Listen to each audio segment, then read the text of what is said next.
CHSL के top most 25 question maths के जो आपके आने वाले CHSL के पेपर में आपको पूरी तरीके से हेल्पफुल रहेंगे। तो अच्छे से इसको एंजॉय कीजिएगा, शुरू से लेकर लास्ट तक पूरी वीडियो को देखिएगा, ठीक है। बहुत इंटरेस्टिंग ट्रिक्स इसमें आपको देखने को मिलेगी और अच्छे क्वेश्चन है सारे जो एग्ज़ाम में आपको पिछले आए हैं और आगे आते रहेंगे, ठीक है। तो अभी जिनका एग्ज़ाम है CHSL का, उनके लिए तो मोस्ट इम्पोर्टेंट है, तो सभी इसको देखें और अपने दोस्तों में इसको शेयर करें, ठीक है। जिस किसी ने चैनल को सब्सक्राइब नहीं किया है वो जाके चैनल को सब्सक्राइब कर ले, क्योंकि वो भी बहुत ज़रूरी है, ठीक है, ताकि नई जो न्यू नोटिफिकेशन है आपके लिए वो आपको मिल सके, ठीक है भाई। चलिए बढ़ते हैं आज के सेशन की तरफ। और सेशन का पहला ही क्वेश्चन मैंने आपके लिए लिया है। कहता है वह लघुत्तम संख्या ज्ञात कीजिए जिसे 12, 18, 36, 45 से भाग देने पर क्रमशः 8, 14, 32 और 41 रिमाइंडर बच जाए। देखिए 12 से अगर उसको डिवाइड करेंगे हम, अगर 12 से डिवाइड करेंगे तो आपको रिमाइंडर 8 बचना चाहिए। अगर हम उसको 18 से भाग करेंगे, डिवाइड करेंगे तो 14 बचना चाहिए। अगर हम उसको 36 से डिवाइड करेंगे तो 32 रिमाइंडर बचना चाहिए। और अगर हम उसको 45 से डिवाइड करेंगे तो हमें बचना चाहिए 41, ठीक है। ये आपके रिमाइंडर हैं, ये आपके रिमाइंडर है, ठीक है। इस केस में दो चीज़ें कर सकते हैं आप, या तो बाय ऑप्शन टैली कर लो, है ना, या आप डायरेक्टली इसको सॉल्व कर लो। कैसे? 12, 18, 36, 45 का अगर एलसीएम लिया जाए तो एलसीएम आएगा इसका 360, एलसीएम आएगा 180 आ जाएगा, ठीक है। 180 इसका एलसीएम आ जाएगा।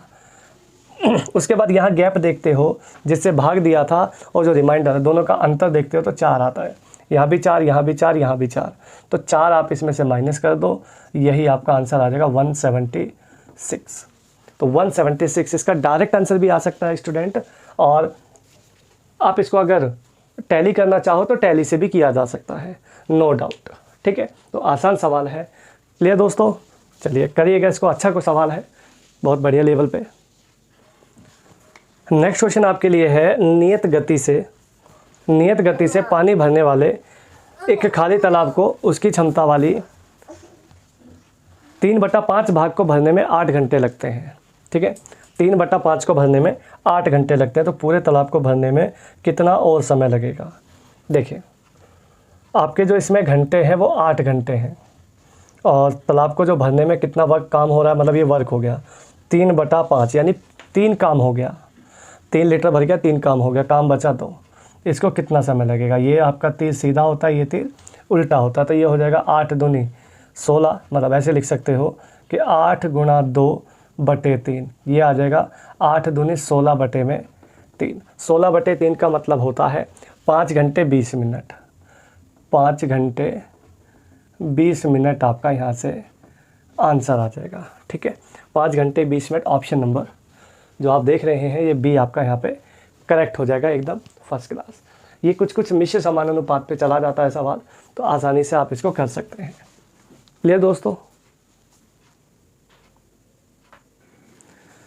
बढ़ते हैं आपके अगले क्वेश्चन की तरफ, और अगला क्वेश्चन आपका है P एक कार्य को 9 दिनों में समाप्त कर सकता है, क्यों P से 50% अधिक सक्षम है उस काम को ख़त्म करने में। मतलब P की जो एफिशिएंसी है, Q की जो एफिशिएंसी है वो P से 50% ज़्यादा है ना। अगर ये 2 की एफिशिएंसी है तो इसकी 3 की एफिशिएंसी रहेगी।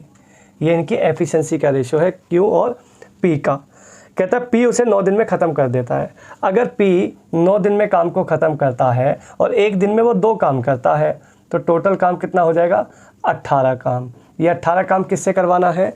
ये काम करवाना है Q से, क्योंकि एफिशिएंसी है 3, तो 3 के हिसाब से देखोगे तो 6 दिन में काम कंप्लीट ख़त्म हो जाएगा, आपका फर्स्ट क्लास आंसर, ठीक है। तो डायरेक्ट एफिशिएंसी से इस काम को हम ख़त्म कर सकते हैं कुछ ही सेकंडों में, क्लियर दोस्तों।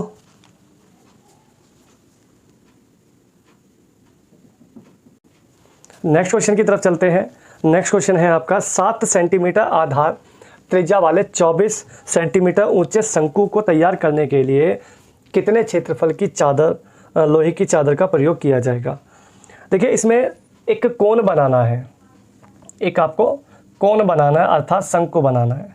तो शंकु बनाने के लिए इसमें चादर चाहिए कितनी, कितने क्षेत्रफल, कितना एरिया चाहिए। तो एरिया जो लगेगा वो ऐसे भी लगेगा और नीचे भी लगाना पड़ेगा। तो यहाँ पे आपको टोटल सरफेस एरिया यहाँ पे निकालना पड़ेगा, जो कि होता है पाई आर ब्रैकेट में L + R। ठीक है, ये होता है। तो मुझे मिला क्या क्या है ज़रा एक बार नोटिस करें। एक तो रेडियस मिली हुई है मुझे 7 सेंटीमीटर, 7 है ये, और ऊंचाई है इसकी 24, ये है 24H। तो 7 24 पाइथागोरस से ये हो जाएगा 25, क्योंकि ये राइट एंगल ट्रायंगल बनता है। 7 24 25 की थ्योरम बन गई, ये हो गया 25। L आपको आगे सिलेंट लेंथ 25। अब आपका यहाँ से सवाल ख़त्म हो गया। पाई की वैल्यू हो गई 22/7, R आपको है 7 और L + R, L है आपका 25 + R है आपका 7, 25 7 हो जाएगा 32 32। ये कैंसिल आउट हो जाएगा। 32 दूनी 64, 64 64 को जोड़ोगे तो 704 सेंटीमीटर आपका आंसर आ जाएगा। ठीक है, 32 दूनी 64 और 64 को ऐड करोगे तो ये आपको यहाँ से फाइनली आंसर फर्स्ट क्लास मिल जाएगा 704 सेंटीमीटर स्क्वायर। क्लियर दोस्तों। नेक्स्ट क्वेश्चन आपके लिए है एक समबाहुभुज त्रिभुज यानी इक्विलेटरल ट्रायंगल की जो प्रत्येक साइड है उसको अगर उसमें 2 सेंटीमीटर की कमी कर देते हो तो एरिया घटकर हो जाता है 4√3 सेंटीमीटर स्क्वायर। ठीक है, इतने की कमी आ जाती है। कहते हैं ट्रायंगल की साइड क्या होनी चाहिए। देखिए मेरी बात गौर से सुनना। इक्विलेटरल ट्रायंगल की साइड सपोज करो कुछ भी रही हो, दोनों के एरिया में अगर अंतर की मैं बात करूं, मान लो पहला जो बनेगा वो बनेगा 3/4 A स्क्वायर, पहले वाला जो भी उसकी साइड रही होगी। दूसरी बार में 2 सेंटीमीटर आपने कम कर दी तो दूसरी बार जो मिलेगा, सपोज करो ये A बड़ा रहा होगा, A जो है ये बड़ी साइड रही होगी, तो दूसरी साइड बनेगी 3/4, 2 सेंटीमीटर कम होने के बाद की यहाँ साइड आएगी तो उसको हम छोटी मान लेते हैं। इन दोनों का डिफरेंस ही आपको कितना है 4√3 कह रहा है ये। ठीक है, दोनों के जो एरिया में अंतर आएगा वो 4√3 का आएगा। तो मैं क्या करता हूँ, यहाँ से A स्क्वायर और A स्क्वायर कॉमन ले लेते हैं, या ये √3/4 ले लो। अच्छा चलो, √3/4 capital A square small a square बराबर आ जाएगा 4√3। √3 से √3 कैंसिल हो जाएगा, 4 × 4 होता है 16। यानी मुझे यहाँ से एक चीज़ का ये पता चल गया कि 2 नंबर ऐसे हैं जिनका स्क्वायर करके अगर माइनस किया जाए तो 16 सेंटीमीटर आना चाहिए। ऐसे 2 नंबर क्या होंगे, लेकिन ध्यान रखना पहले के मुकाबले दूसरा नंबर 2 कम होना चाहिए। आप यहाँ से ऑप्शन उठा सकते हैं। पहला ऑप्शन है 3 का अगर यहाँ रखोगे तो दूसरा 1 रखना पड़ेगा, दोनों का अंतर स्क्वायर नहीं आएगा। अगर मैं यहाँ 5 रखता हूँ या 3 रखना पड़ेगा, 5 का स्क्वायर 25, 3 का स्क्वायर 9, 25 - 9 आ जाएगा 16। यस, यही आपका यहाँ पे राइट आंसर हो जाएगा। अगर पहले ही भुजा 5 रही होगी सपोज करो, तो दूसरी भुजा 2 कम करने के बाद 3 आ गई होगी, तो 5 का स्क्वायर हुआ होगा 25 और 3 का स्क्वायर रहा होगा 9, 25 - 9 कितना आ जाएगा 16। यानी जो साइड मेरी रेगुलर जो रही होगी, जो नॉर्मल साइड रही होगी वो मेरी 5 सेंटीमीटर की रही होगी।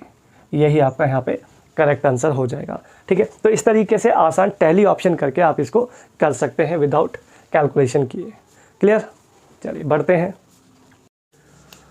चलते हैं आपके नेक्स्ट क्वेश्चन की तरफ। कहता है कि व्यापारी अपने स्टोर से खरीदी जाने वाली वस्तुओं पर 10% का डिस्काउंट देने का एडवर्टीजमेंट करता है, विज्ञापन करता है। ठीक है भाई, 650 रुपये का एक कुकर है, 500 रुपये का एक हीटर है, 65 रुपये का एक बैग है, तो ग्राहक को कितना डिस्काउंट मिलेगा। ओवरऑल डिस्काउंट चाहिए, तो इसके लिए आपको क्या करना है, आपको एक तो देखो अलग अलग निकाल सकते हो। एक अच्छा तरीका है टोटल सामान कितने का खरीदा वो देख लो। है भाई, 650 का तो कुकर खरीद लिया और 500 रुपये का एक हीटर खरीद लिया, है ना भाई, और 65 रुपये का बैग खरीद लिया। टोटल कितने का टोटल कॉस्टिंग हो गई, ये 50, 700, 600 और 1215 रुपये का सामान हो गया ये, है भाई, 1215 रुपये, 1211 का 15 का ही होगा। ठीक है, 6 5 11 और 1 1215 पे कितना डिस्काउंट देना है, 10% का डिस्काउंट देना है। 10% का ऑफ अगर मिलेगा तो निश्चित रूप से 121 रुपया 50 पैसे का उस बंदे को डिस्काउंट हो जाएगा। ठीक है, आपको अलग अलग निकालने का डिस्काउंट ज़रूरत नहीं है। वैसे बहुत नॉर्मल भी था, देखो 65 का डिस्काउंट 50 का यहाँ हो गया, 115 का तो यही हो गया, 6.5 का ये हो गया, 115 और 6 121 रुपये 50 पैसा। तो डायरेक्ट भी आसान था और वैसे भी आसान है, कोई दिक्कत नहीं है। ठीक है, बस चीज़ें आपको क्लियर होनी चाहिए, फर्स्ट क्लास। नेक्स्ट क्वेश्चन कहता है कीमत में 20% की वृद्धि करने के बाद बढ़ाए गए भाग में 25% का डिस्काउंट दे दिया तो क्या होगा। ठीक है, और ज़रा चेक करें क्या होगा। 20% का तो आपने इसमें वृद्धि कर दी, 25% का डिस्काउंट दोगे तो कितने का होगा, -25 होगा। प्लस माइनस होता है माइनस, इफेक्टिव रेट निकाल लो, सदाबहार रूल बोलते हैं इसको, उठा के लगा दो। सदाबहार इसलिए बोलते हैं, ये प्रॉफिट में भी काम आता है, प्रॉफिट लॉस में भी काम आएगा। ठीक है, परसेंट अलग अलग हैं तो भी चलेगा, सेम है तो भी चलेगा, ठीक है, कमी है तो भी चलेगा, हर जगह ये पूरा एप्लीकेबल फर्स्ट क्लास काम करता है। यहाँ इसको कैलकुलेट करोगे ये आएगा -5 माइनस 20 पंजे 100, 5 पंजे 25, ये भी आएगा -5। -5 होता है 10, -10। तो यहाँ से पता लग जाएगा सिंपल 10% की यहाँ पे कीमत में 10% की कमी आएगी।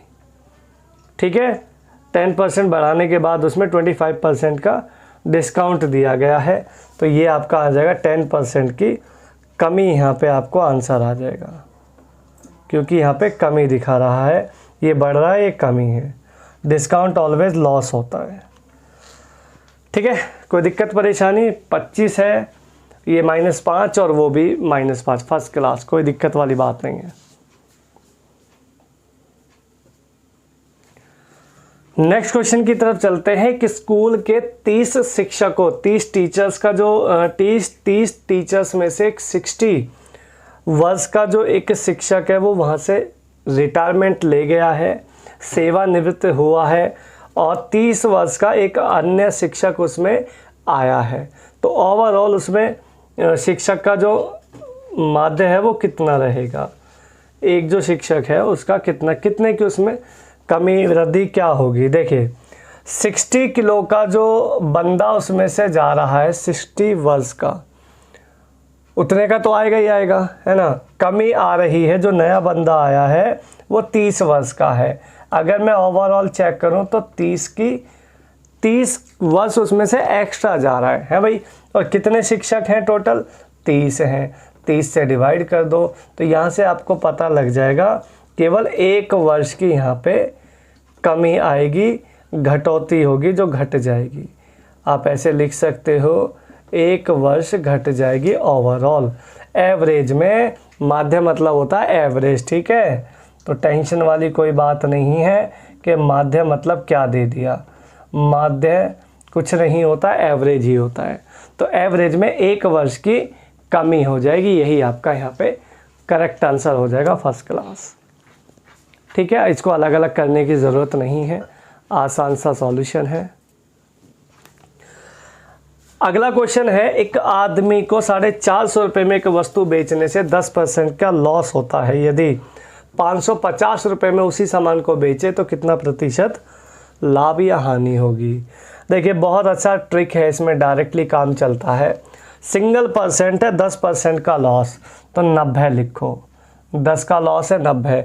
जो संख्या पहले वो नीचे बाद वाली ऊपर, जो पहले वो नीचे बाद वाली ऊपर।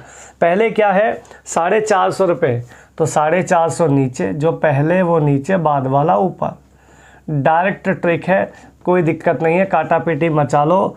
90 से काटोगे तो 90 पंजे, और 5 से काटोगे तो ये आ जाएगा आपका 108 है भाई। 108 का मतलब सीधा सीधा आ गया 8% का profit. This will be the answer, 8% profit. ठीक है, तो जो पहले वो नीचे बाद वाला ऊपर लगाओ और फर्स्ट क्लास आंसर पाओ। नेक्स्ट क्वेश्चन आपके लिए है, एक आदमी को अपने धन का 20.5% का नुकसान हो जाता है किसी कारणवश। उसकी जो इनकम थी उसका 20 सही 1/2 यानी हाफ, 1.5। ठीक है, तो ये हो जाएगा 20 सही 1/2 का नुकसान हो जाता है और शेष का 80% खर्चा कर देता है। उसके पास 159 रुपया बचता है। उसके पास कुल कितना पैसा था? देखिए मेरी बात सुनो, 20.5% का मतलब क्या? 20.5% का मतलब आएगा, अगर मैं सीधा सीधा देखूं तो 20 दूनी 40 और 41/200 है जी। नुकसान हो गया, कमी आ गई तो 200 माइनस 41 आएगा 159/200 इनटू, कहता है 80%, शेष जो बचा उसका 80% उसने खर्चा किया। अगर 80% खर्चा हुआ तो बाकी बचा कितना होगा? 20%। 20% होता है 1/5 इक्वल्स टू, इसके बराबर सेविंग दिया है उसने 159। ये सेविंग है उसकी, देखिए लिखा है बचत, तो सेविंग बराबर सेविंग रख रहे हैं, क्या दिक्कत है? 159 से 159 निपट गया, 200 का 5 गुना आएगा 1000 रुपया। 1000 रुपया आपका करेक्ट आंसर आएगा।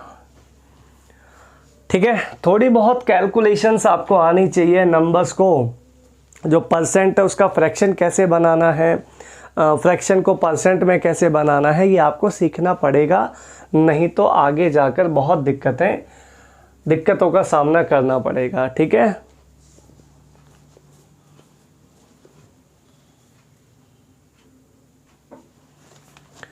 नेक्स्ट क्वेश्चन की तरफ चलते हैं। कहता है गीता से 1.34 किलोमीटर की दूरी पर एक बंदूक से गोली चलाई जाती है। वह 4 सेकंड बाद उस आवाज़ को सुनती है। ठीक है, आवाज़ की यात्रा की जो स्पीड है, जो उसकी गति है, जो स्पीड है वो क्या होनी चाहिए? आंसर चाहिए मीटर प्रति सेकंड में। देखो छोटी यूनिट में आपको चाहिए, तो सिंपल सी तो बात है अभी।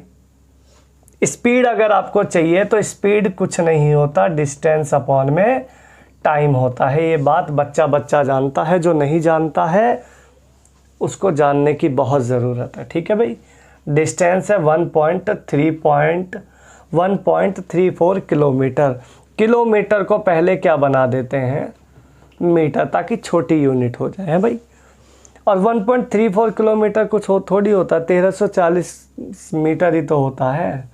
पर चलो कोई दिक्कत नहीं है। 4 सेकंड में दूरी को तय करवाना है, 4 सेकंड। डेसिमल हटाओ, 2 ज़ीरो लगाओ, दोनों ज़ीरो निपटाओ, देखो हो गया ना 1340। तो अगर आप डायरेक्ट भी लिख लो तो डायरेक्ट में भी दिक्कत नहीं है। आप होशियार बालक हो यार, ऐसे कैसे चलेगा? काटो 4 से, 4 तिया 12, 4 तिया 12 और 4 तिया 12 और 4 पंजे 20। ये जीरो इसके साथ अटैच हो जाएगी, आंसर आ जाएगा 335 मीटर प्रति सेकंड। ठीक है, तो बहुत अल्टीमेट सवाल है, गोली वाला सवाल है, बंदूक वाला है ना। और बंदूक चलाना तो ठीक है ना भाई ट्रेनिंग में तो तुम्हें सिखाई देंगे, क्या दिक्कत है? तो देख लेना हिसाब किताब लगा के।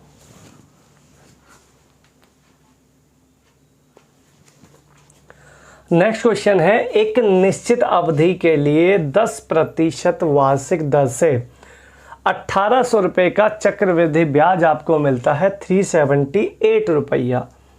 समय बताना है, टाइम। ठीक है, देखिए टाइम निकालने के लिए एक बड़ा बेहतरीन जुगाड़ होता है। जब भी आपको टाइम चाहिए तो कुछ मत करो, A/P लगा दो। A मतलब अमाउंट अर्थात प्रिंसिपल, और P मतलब अमाउंट मतलब, ठीक है, अमाउंट मतलब मिश्र धन। P मतलब प्रिंसिपल अर्थात मूलधन। ठीक है, लगाओ जरा। अमाउंट आपका बनेगा, अमाउंट होता है इंटरेस्ट प्लस P। ठीक है, interest plus P, CI plus P। तो CI आपका 378 है और P है आपका 1800। तो सबसे पहले लो 1800 ही रख दो, 378 इसमें जोड़ के ऊपर रख दो। 378 जोड़ोगे तो ये आ जाएगा 2178 है भाई। A/P मैंने रख दिया, इसको काटा पीटी मचा लो। काटा पीटी मचाओगे तो देखिएगा क्या आंसर आएगा। इसको काटेंगे किससे, 9 से काट लो, है भाई। 9 दूनी 18, 0, 9 से काटोगे तो 9 दूनी 18, ठीक है भाई। 9 दूनी 18, 3 बचा, 9 चौक 36 और 9 दूनी 18, 2 से काटोगे तो ये आएगा 100। जितना छोटा हो जाए उतना छोटा आप इसको काट लो। क्लियर। इसके बाद सीधी आइडेंटिटी लगाओ कि ये जो 121 है और 100 है, ये किसी का स्क्वायर क्यूब होता है। आप कहोगे बिल्कुल होता है, 11 का स्क्वायर और ये 10 का स्क्वायर। ये 11/10 का स्क्वायर होता है और ये जो स्क्वायर होता है ना, यही हमारा टाइम को इंडिकेट करता है। आंसर आ जाएगा टाइम 2 वर्ष। बात समझ में आ गई सबको? ठीक है, तो A/P लगा लो और मामला एकदम आपके फेवर में, कोई दिक्कत परेशानी की बात नहीं है। ठीक है भाई। नेक्स्ट क्वेश्चन आपके लिए है, ये सर्ट्स और इंडिसेस का सवाल है। और n√x² की पावर n/2 की पावर 2 है।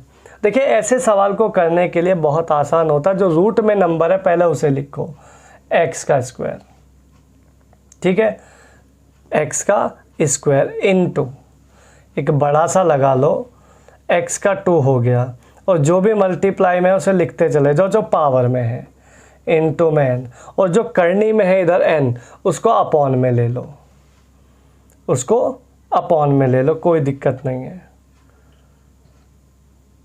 ये n कहाँ से, ये 2 है, सॉरी ये 2 है यहाँ पे, ठीक है।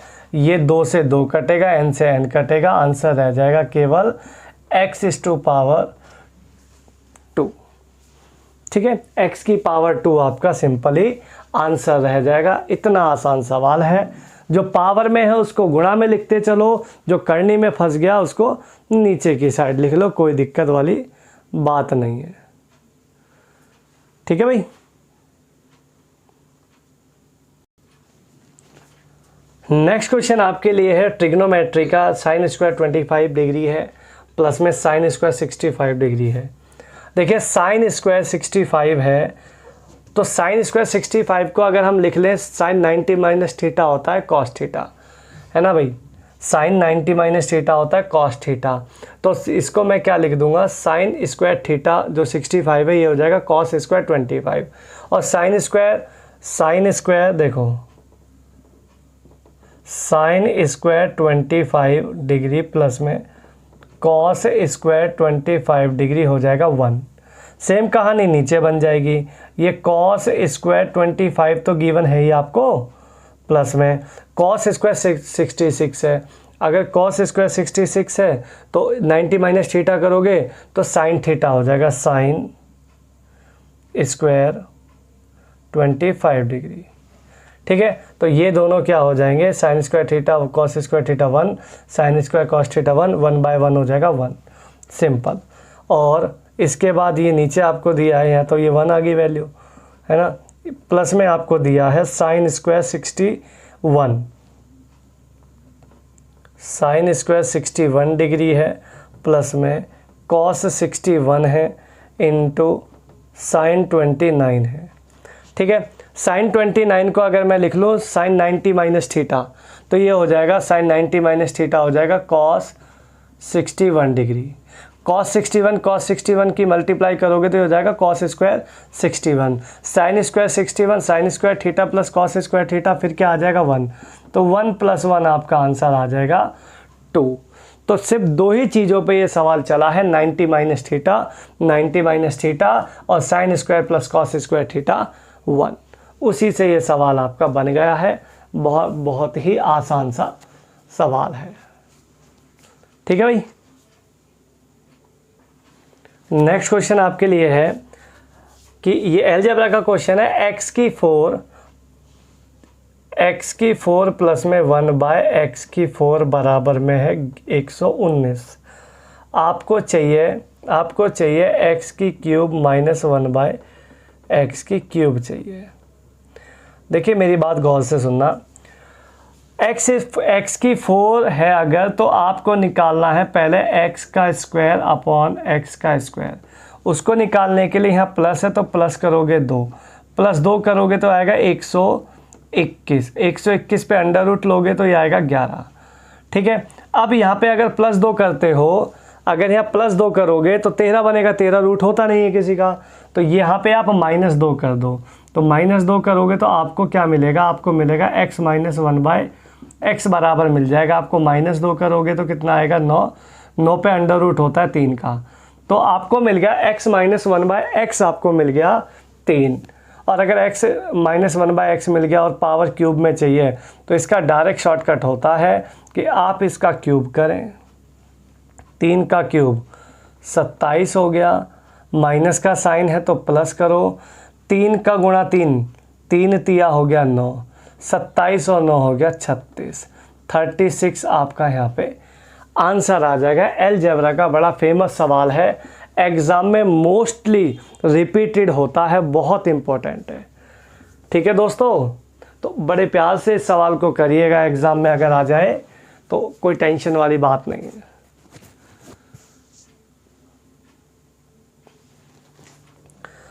नेक्स्ट क्वेश्चन कहता है दो समान ट्रायंगल ABC और ट्रायंगल MNP में यदि AB 2.25 सेंटीमीटर, MP आपका 4.5 सेंटीमीटर और PN आपका 7.5 सेंटीमीटर, कहता है M एंगल ACB बराबर है एंगल MNP के। यहाँ पे ये इम्पोर्टेंट है, यहाँ से ना इसका सिमिलरिटी पता लगेगा कि कौन सा एंगल किसके सिमिलर है। ज़रा लगाओ यहाँ पे जुगाड़, ये देखो, आप दो ट्रायंगल बनाओ सिमिलर ट्रायंगल है भाई। सिमिलर ट्रायंगल में एक तो है ABC, एक है MNP, ट्रायंगल MNP, ये सिमिलर ट्रायंगल है, ये ट्रायंगल है। अब सिमिलर समान है ना, अब इक्वल क्या क्या है ज़रा देखते हैं। एंगल ACB बराबर है एंगल MNP के, एक तो ये एंगल बराबर है, दूसरा एंगल ABC बराबर है एंगल MPN के, है भाई। वैल्यू लगाते हैं ज़रा। AB की वैल्यू है 2.25, MP है आपका, MP है 4.5 सेंटीमीटर, PN है आपका 7.5 सेंटीमीटर। आपको चाहिए BC की लंबाई, है भाई, आपको चाहिए BC की लंबाई। अब यहाँ पे ज़रा सुनना क्या मामला आपका बनेगा। ठीक है, सिमिलर ट्रायंगल का क्वेश्चन है। देखिए यहाँ पे सिमिलर देखते हैं, एंगल C और एंगल M, एंगल C और एंगल N। C वाला मतलब ये एंगल और N वाला ये एंगल आपस में बराबर हैं। Angle B, angle B, angle P, angle P ये बराबर है, तो ये बराबर इसके, ये बराबर इसके, तो ये वाला एंगल आपस में ये बराबर हो जाएगा। ठीक है, तो इसी वजह से ये सिमिलर ट्रायंगल बन गया। अच्छा, अब आपको चाहिए BC की लंबाई, तो फर्स्ट ऑफ ऑल BC को ही लो। सिमिलर ट्रायंगल को BC किसके सामने है, देखो BC कौन सा, ये आपने इस वाले जहाँ 3 ट्रायंगल हैं, 3 जो बनाए मैंने डिज़ाइन में, A के सामने BC है, इसके सामने BC है, तो ठीक इसके सामने कौन आएगा, 7.5 इक्वल टू। अब जो आपको गिवन है वो रख लो, ये 22.5 वाली रख लो, है ना। देखो इस सिंगल के सामने 2.25 है, इस सिंगल के सामने 4.5 है, तो रख लो। इसके सामने है 2.25 है और इसके सामने है 4.5। इसको काटा पीटी मचा लो, आपका आ जाएगा डेसिमल से, ये डेसिमल निपटा देते हैं भाई, है ना। और ये आ जाएगा आपका नीचे 100, तो 25 निम्मा 225, 25 चौका 100, 9 पंजे हो गया 45, 5 से कट गया 15, 4 से काटोगे तो ये आएगा 3.75 centimetre. 3.75 centimetre will be the answer. तो BC की लंबाई डायरेक्ट आ जाएगी 3.75। This is the similarity. ठीक है, यही सिमिलरिटी होती है जिसमें तीनों एंगल आपस में बराबर या तीनों साइड बराबर। ठीक है, अब वैसे भी उसने बोल दिया समान ट्रायंगल है तो फिर तो बात ही ख़त्म हो जाती है, इसकी ज़रूरत नहीं थी। ठीक है भाई, तो बहुत ज़बरदस्त सवाल है, आसानी से आप इस सवाल को कर सकते हैं।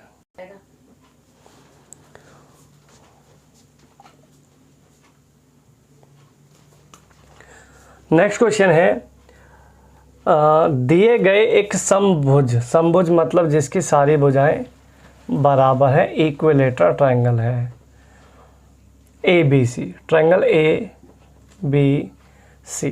ठीक है भाई, डी ई और एफ ए बी और ए सी और बी सी का मिड पॉइंट है। ए बी का है डी, ए बी का है D mid point, B C का है ई, तो इसका है एफ। ठीक है जी, तो चतुर्भुज B E F D, B E F D, ये कैसा चतुर्भुज होगा, ये आपसे पूछा है। बताइए कैसा ट्रायंगल ये होने के चांसेस हैं, कैसा चतुर्भुज, क्वाड्रिलेटरल।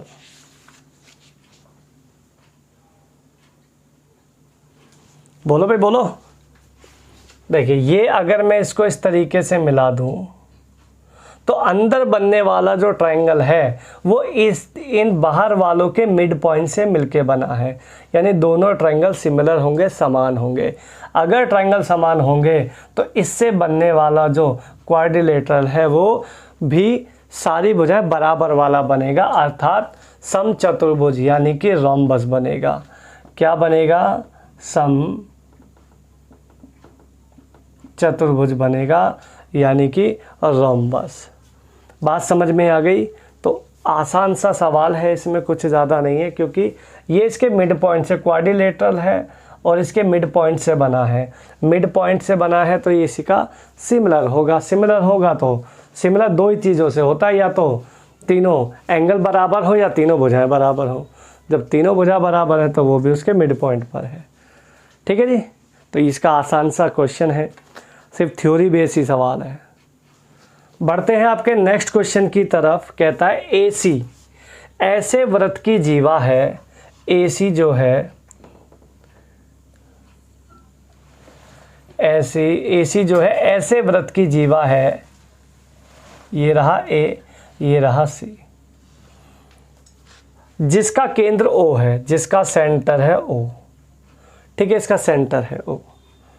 यदि B चाप AC पर B चाप कोई ऐसा बिंदु है कि OCA 120 डिग्री बनाता है। अच्छा, पहले इसे बनाते हैं, और चाप लगाओगे तो यहां लगेगी दिस। ठीक है, ये आपका B पॉइंट है। OCA 20 डिग्री है, OCA 20 डिग्री है, ये एंगल आपका 20 डिग्री है। बात समझ में आ गई? एंगल ABC की वैल्यू चाहिए, एंगल ABC आपको फाइंड करना है।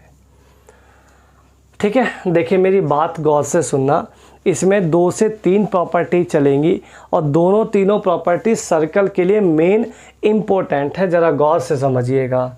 देखिए, ये सर्कल है, सर्कल का ये सेंटर है, सेंटर से कोई भी लाइन अगर उसके सरकमफेरेंस तक जाती है तो उसे कहते हैं रेडियस। तो जब रेडियस अगर OA रेडियस है, ये रेडियस है, तो ये OC भी रेडियस होगी, है ना भाई। ये दोनों जो साइडें हैं, जो दोनों भुजाएं हैं, वो बराबर होंगी। जबकि ये एक ट्रायंगल बनाओगे, किसी भी ट्रायंगल में 2 भुजा बराबर होती हैं तो 2 एंगल बराबर होते हैं। तो ये 20 है तो ये भी 20 डिग्री होगा, पहली प्रॉपर्टी। ठीक है, ट्रायंगल की 2 भुजा बराबर, 2 एंगल बराबर, पहली प्रॉपर्टी। दूसरी, तीनों एंगल्स का सम, ट्रायंगल के तीनों एंगल्स का सम ऑलवेज 180 होता है। 20 20 हो गया 40, 40 और 140 हो गया 180। तो तीनों एंगल्स के हिसाब से ये मैंने निकाल दिया। दूसरी प्रॉपर्टी ख़त्म। तीसरी प्रॉपर्टी इसको ऐसे ड्रॉ करो ऊपर, यहाँ ऐसे, ठीक है। सेंटर पे, सर्कल के सेंटर पे बना एंगल जो होता है वो सरकमफेरेंस का डबल होता है। या तो इसको देखो, या सरकमफेरेंस पे बना एंगल सेंटर पे बने एंगल का हाफ होता है। आप कैसे भी इसको समझ सकते हैं। तो ये आ जाएगा 70, 140 का आधा 70 डिग्री, ठीक है। तीसरी प्रॉपर्टी। चौथी प्रॉपर्टी, इसको आप कुछ मान लो ABC, इसको D मान लो। अब ये जो देख रहे हैं ना ADCB, this is called quadrilateral, cyclic quadrilateral है। साइक्लिक क्वाड्रिलेटरल में आमने सामने जो एंगल होते हैं उनका सम 180 होता है। ये 70, तो ये आ जाएगा 110 डिग्री, ये आ जाएगा 110 डिग्री। तो आपको क्या चाहिए था, ABC चाहिए था, दैट इज़ 110। आपका आंसर आ जाएगा फर्स्ट क्लास। 4 प्रॉपर्टी पे सवाल चला है, चारों अगर आप सीख लो तो आपका सर्कल मोस्टली कंप्लीट हो जाएगा, ठीक है। इससे ज़्यादा सर्कल में कुछ बनता नहीं है। 4 प्रॉपर्टी, चारों की चारों मोस्ट इम्पोर्टेंट है, ठीक है दोस्तों। नेक्स्ट क्वेश्चन आपके लिए बोर्ड मास पर है, ये सिंप्लीफाई करना है। और इसको सिंप्लीफाई करने के लिए आपने इसको रिवर्स, इसको देखिएगा। जो नंबर आपके पास में है, देखो इसको सॉल्व करो पहले। 2 सही 1/2 है और 3/4 है। इसको सॉल्व करते हैं अगर हम, या चलो सवाल ही लिख ही लेते हैं। 9 सही 3/4 है, प्लस ब्रैकेट में है 2 सही 1/6 डिवाइडेड बाय 4 सही 1/3 माइनस ब्रैकेट 2 सही 1/2 प्लस 3/4। ये मामला है, ठीक है। यही आपका मामला है, इसको सॉल्व करना है। तो बताइए क्या कर पाएंगे आप इसको सॉल्व। देखिए पहले इसको देखते हैं। ये है 5/2, ये क्या है 5/2, ढाई का मतलब होता है 5/2। यहाँ 4, यहाँ 4, एलसीएम आ गया 4। 4 बनाने के लिए यहाँ क्या करोगे, 2 से गुणा, 2 से करोगे तो ये आ जाएगा 10, 10 और 3 हो जाएगा 13। तो ये हो जाएगा 13/4 माइनस, ये हो जाएगा 4 तिया 12, 12 और 1 13/3। इसका एलसीएम लेंगे, एलसीएम आएगा 12, ठीक है। आसान तरीके से चलो, 12 ये हो गया 13 तिया 39, 13 तिया 39 और 13 चौके 52 माइनस 13 तिया 39। ये बन गया आपका कितना, 39 माइनस 13/12, ये बन गया 13/12। यहाँ तक का मामला ख़त्म हो गया, यहाँ तक का।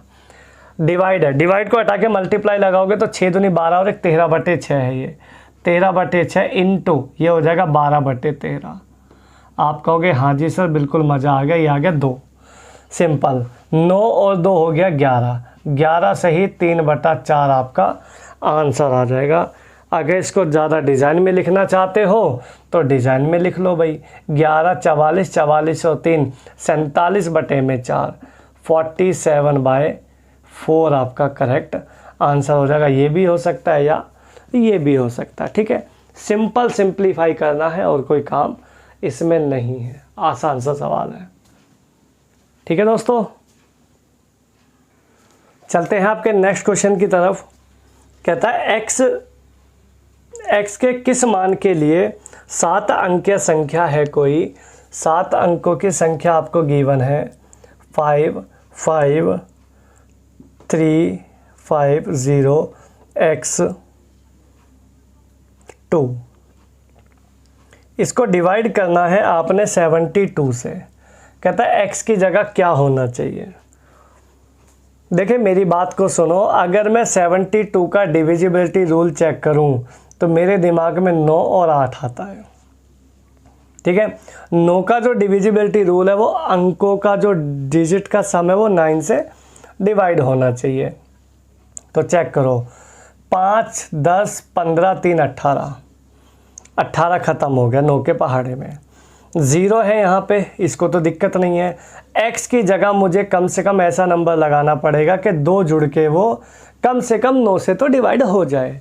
तो 9 से डिवाइड करता हूँ तो मैं यहाँ 7 लगा दूँ तो 7 और 2 9 हो जाएगा, और ऑप्शन में भी 7 है।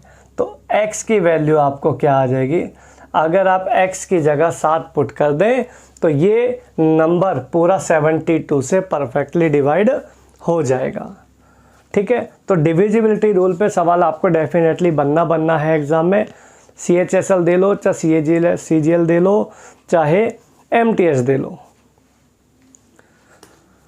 नेक्स्ट क्वेश्चन आपका ट्रिग्नोमेट्री का है, कहता है sine 6 theta plus cos 6 theta बराबर क्या।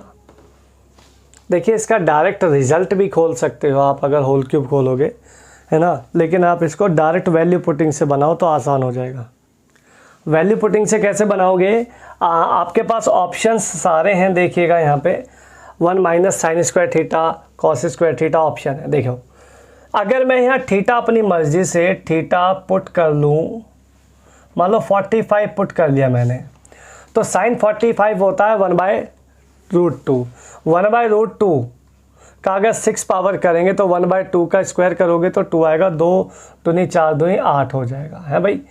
प्लस ये भी सेम 1/8 होगा, दोनों की वैल्यू सेम होती है, ये आ जाएगा 1/4।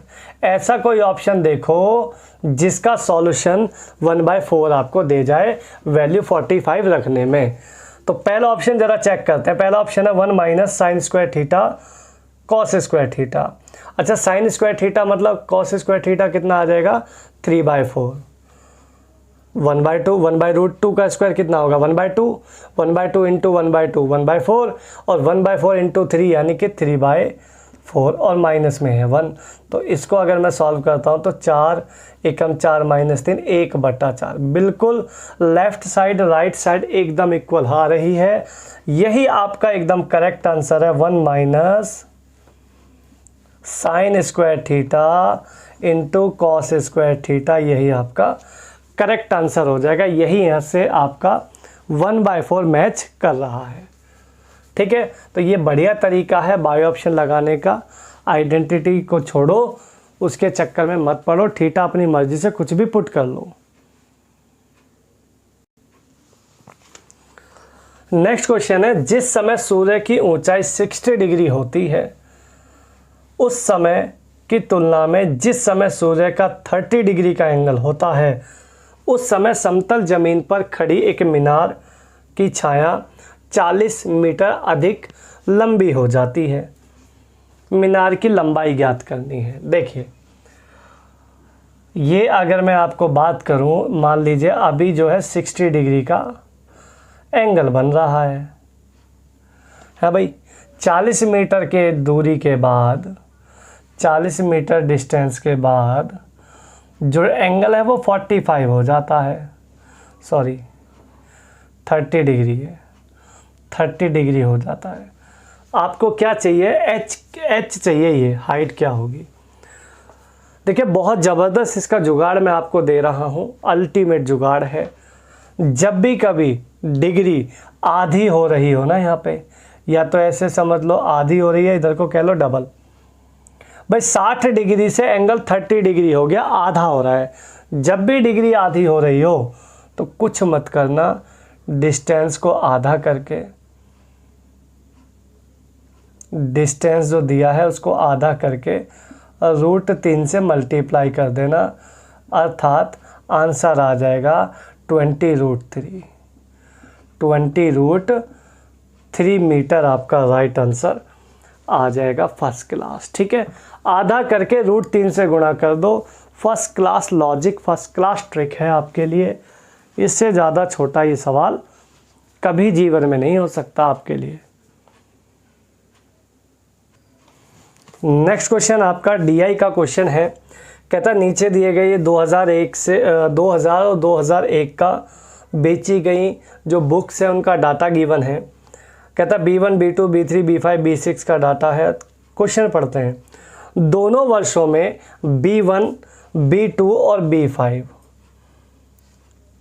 शाखाओं द्वारा बेची गई पुस्तकों का संख्या चाहिए कितनी है। देखिए टोटल सम चाहिए, कुछ नहीं है। B1 में अगर देखा जाए तो 80 और 105, 185 पुस्तकें तो आपने B1 में बेच दी है भाई B1 में। अगर मैं B2 की बात करूं तो 75 और 65 हो गया आपका 140, ये हो गई। आगे चलो B5 का देखते हो तो 70, 80 और 90, 170 ये हो गई। यानी यूनिट प्लेस पे 5 तो आना ही है, एक ही जगह यूनिट प्लेस पे 5 है, 495 आपका आंसर आ जाएगा। टोटल जो पुस्तकें बिकी हैं किस किस में, B1 में, B2 में और B5 में, टोटल पुस्तकें आ गई ये जो बिकी हैं। ठीक है, 495 आपका करेक्ट आंसर हो जाएगा। क्लियर दोस्तों। नेक्स्ट क्वेश्चन आपका DI पर है। कहता भारत द्वारा क्रूड ऑयल का आयात है, ये 1990, 91, 92 पूरा दिया हुआ है डाटा। क्वेश्चन पढ़ते हैं। वर्ष 1991 में 1 से 92 तक क्रूड ऑयल के आयात में लगभग कितने प्रतिशत कमी आई है। लगभग अप्रॉक्सीमेट में आपको आंसर चाहिए। चेक करो 1991, 1992, 1991 में अगर देखते हो तो ये है 35 लाख चल रहा है। ठीक है, लाख बैरल। और 1992 में है 30 बैरल। तो देखा जाए तो कितने प्रतिशत की कमी आई, 5 यूनिट की कमी आई है 35 यूनिट पर। ये होता है 1/7, 1/7 होता है 14 समथिंग कुछ, तो 14 लाख बैरल आपका आंसर आ जाएगा। ठीक है जी, 14 लाख बैरल आपका आंसर आ जाएगा। परफेक्ट, ऑप्शन नंबर D यहाँ पे हो जाएगा करेक्ट।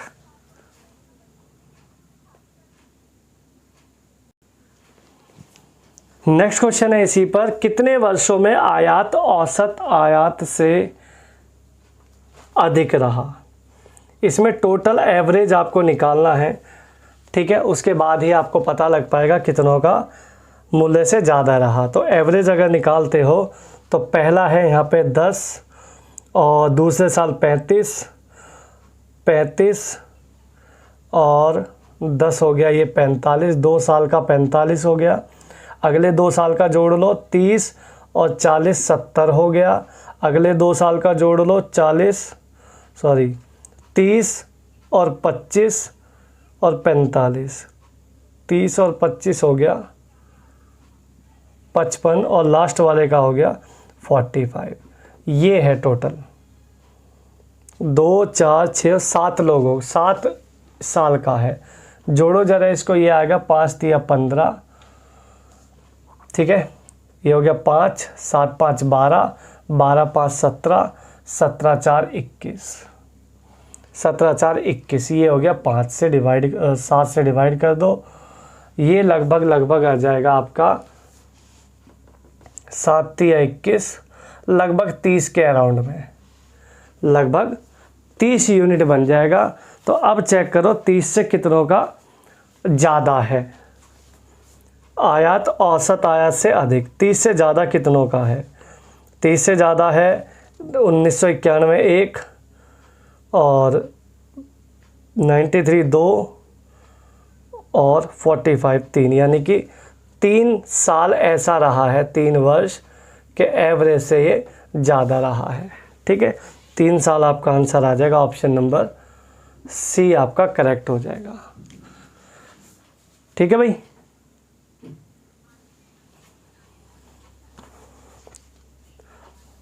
तो स्टूडेंट प्यारे, आपको मैंने ये करा दिया है SSC CHSL 2023 के लिए कुछ 25 क्वेश्चन हैं जो कि आपको एग्ज़ाम में पूरी तरह हेल्प करेंगे। ठीक है, और अगर आपको सेशन अच्छा लगे तो वीडियो को लाइक करना, शेयर करना और कमेंट करना, ठीक है, और सब्सक्राइब तो डेफिनेटली कर ही देना, ठीक है। बाकी मिलते हैं नेक्स्ट किसी वीडियो में, तब तक के लिए धन्यवाद। मस्त रहिए, स्वस्थ रहिए, ठीक है। जय हिंद।